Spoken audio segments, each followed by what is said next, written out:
Hi and hello, welcome to this channel. Dhronavikaash.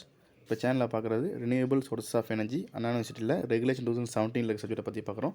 இதை மட்டும் படித்தால் போதும் எளிதாக பாசலாம். Pass is in renewable energy subject code வந்து ME8072. இதை பற்றி என்ன டாபிக்ஸ் படிக்கிறது பார்க்கலாம். பார்க்க ஒரு டாபிக் வந்து அட்டானமஸில் காலேஜ் படித்தாலும் சரி, நான் அட்டானமஸ் காலேஜ் அஃபிலியேட் காலேஜ் படித்தாலும் சரி, அவங்களுக்கு இந்த டாபிக்ஸ் எல்லாம் சூட்டபிள் ஆகும். நீங்கள் அட்டானமஸ் காலேஜ் இல்லை டீம்டு யூனிவர்சிட்டியில் படிச்சிங்க அப்படின்னா உங்கள் சிலபஸும் சவுண்ட் ரெகுலேஷன் சிலபஸும் கம்பேர் பண்ணி பாருங்கள். உங்களுக்கு 80% மேலே சிலபஸ் மேட்ச் ஆனால் நம்ம சொல்ல டாபிக்ஸ் எல்லாம் நீங்கள் ஃபாலோ பண்ணலாம். So ME8072 renewable source of energy இந்த சப்ஜெக்ட் பார்த்திங்கன்னா 7th செமஸ்டரில் வருது. இதே மாதிரி சப்ஜெக்ட் 5th செமஸ்டரில் சப்ஜெக்ட் இருக்குது, எலக்டிவ் சப்ஜெக்ட். அது பார்த்திங்கன்னா ரினியூவபிள் எனர்ஜி சோர்ஸஸ் RES இருக்கும். சிலபஸ் பார்த்திங்கன்னா இதில் இருக்க சிலபஸை கூட எக்ஸ்ட்ரா ஆட் பண்ணிருக்காங்க 5th செமஸ்டரில். இந்த சப்ஜெக்ட் வந்து இதோட சிலபஸ் கொஞ்சம் அதிகம், அதிலே ஈஸியாக பாஸ் பண்ணுறாங்க. இந்த ரினியூவபிள் சோர்ஸ் ஆஃப் எனர்ஜி பொறுத்த வரைக்கும் ரொம்ப ஈஸியான சப்ஜெக்ட். இந்த சப்ஜெக்ட்டில் ஃபெயில் ஆக வாய்ப்பே இல்லை, ரொம்ப ஈஸியாக பாஸ் பண்ணலாம். ஃபுல்லாக தியரி தான் இருக்கும். ப்ராப்ளம்ஸ் வந்து ஒரு சில இடத்துல கேட்குற வாய்ப்பு இருக்குது, மேக்ஸிமம் தியரி தான் இருக்கும். யூனிட் 1 பொறுத்த வரைக்கும் பார்த்தோம் அப்படின்னா யூனிட் 1 வந்து எல்லாமே ஜென்ரல் டாபிக் தான்.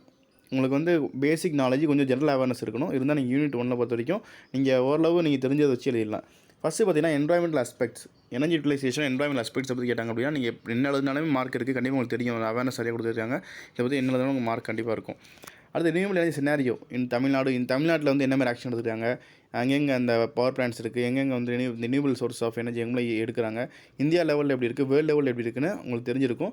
டிஸ்கஸ் பண்ணியிருப்பீங்க. அதை மட்டும் நீங்கள் படிச்சு போனாலே போதும், ஈஸியாக எழுதிடலாம். லைக் தெரிஞ்சுட்டு பசங்க ஃப்ரெண்ட்ஸோட டிஸ்கஸ் பண்ணாலே போதும், நீங்கள் இந்த இதுக்கு ஆன்சர் பண்ணிடலாம். அடுத்து potentials of renewable energy potential எப்படி இருக்குது, எங்கெங்கே இருக்குது, அது எந்த மாதிரிலாம் செயல்படுன்றதை பற்றி நல்லா தெரிஞ்சுக்கணும்.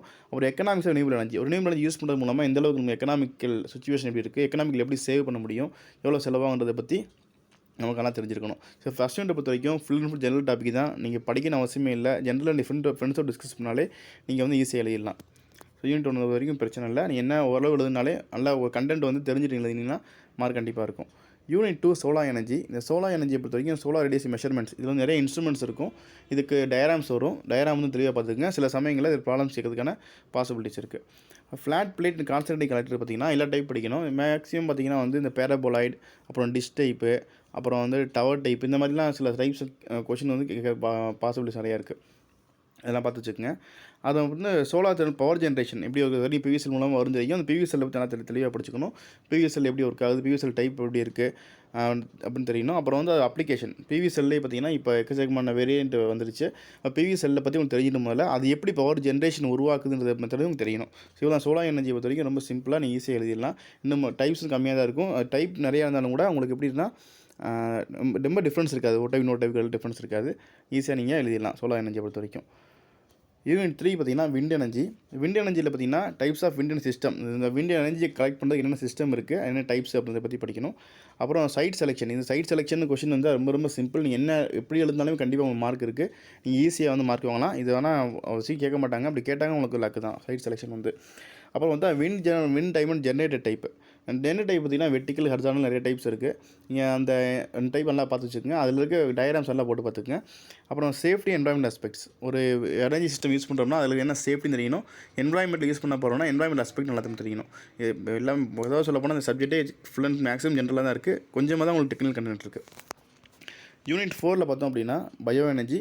இந்த பயோ எனர்ஜியை பொறுத்த வரைக்கும் பயோமாஸ் கேசிஃபயர். இது வந்து பயோமாஸ் டேரக்ட் கம்பஷன் கீழே வரும். So biomass gasifier. இந்த கேசிஃபயர்னால் டேரெக்டாக வந்து நீ கம்பஸ் பண்ணி பயோமாஸ் உருவாக்குறது அந்த மாதிரி இருக்கும். அப்புறம் டைஜஸ்டர்ஸ். இது வந்து பயோகேஸ் பிளான்ட்டில் இருக்கும் டைஜஸ்ட்டுங்கிறது. இதில் வந்து டைஜஸ்டர் 2-3 டைப் இருக்குது. அந்த டைப்லாம் பார்த்து வச்சுக்கோங்க. டைஜஸ்ட் டைப் வச்சு கூட கொஸ்டின் கேட்கலாம். அப்புறம் வந்து எத்தனால் ப்ரொடக்ஷன் பற்றி படிக்கணும். அப்புறம் பயோ டீசலுங்கிறது இப்போ கொஞ்சம் இப்போ ரீசெண்டாக ஏற கொஸ்டின் பயோ டீசல். அப்புறம் கோ ஜென்ரேஷன். 2 topic important. பயோ டீசலும் கோ ஜென்ரேஷனும் கொஞ்சம் இம்பார்ட்டன்ட் டாபிக் படிச்சுங்க. அப்புறம் அதோட அப்ளிகேஷன்ஸ் எல்லாம் படிச்சுக்கணும்.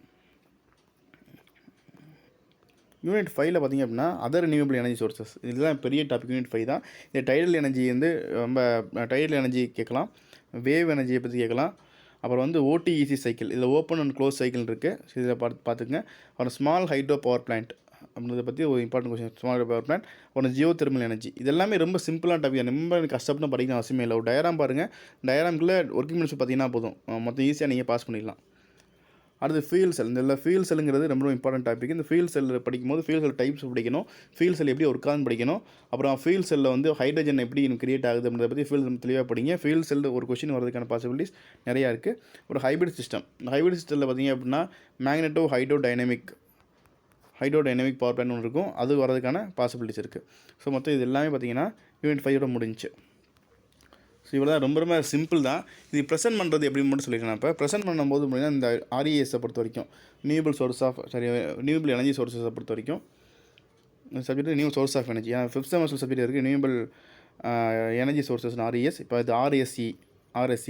இதில் இங்கே இப்படி எழுதணும் அப்படின்னா, இப்படி இங்கே நிறையா லைன்ஸ் இருக்கும் உங்கள் கொஸ்டின் பேப்பரில்.